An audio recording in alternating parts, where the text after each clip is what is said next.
నుంచి చిన్న గుడి, చిన్న గద్దెలు ఉండేది, పగడిద్దరాజు గోవిందరాజు. ఫస్ట్ అవి మారుద్దామని అనుకున్నాము, ముందుకు తీసుకొద్దాం, ఒక వరుస క్రమంలో పెడితే భక్తులందరికి కూడా మంచి దర్శనం అవుతుందని.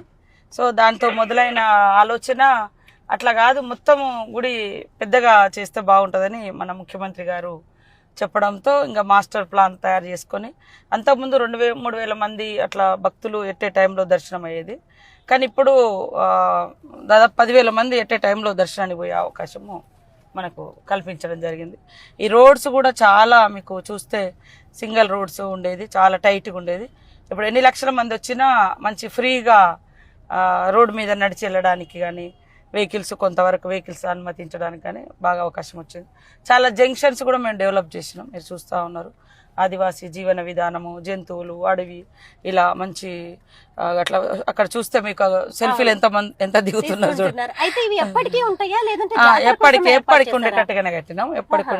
ఇక్కడ ఇంకా మా ఆదివాసీ పోరాట యోధులు, కొమరం భీం, బిర్సా ముండా విగ్రహాలు కూడా వస్తాయి, వాటిని తయారు చేస్తున్నాం, అందలేదు.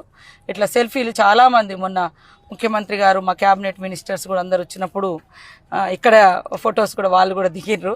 సో చాలా అంటే ఇట్లా డిఫరెంట్గా ఉంటాయి కదా, మన సిటీలలో అంతా కొంచెం వేరే రకమైనవి ఉన్నాయి.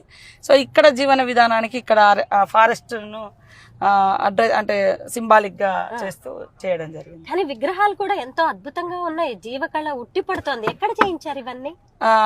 ఇవన్నీ ఇక్కడ బయట నుంచి వచ్చే బ్యూటిఫికేషన్స్ వాళ్ళు వచ్చి చేయడం జరిగింది. ఇట్లా అందరు సెల్ఫీలు దిగుతా ఉన్నారు.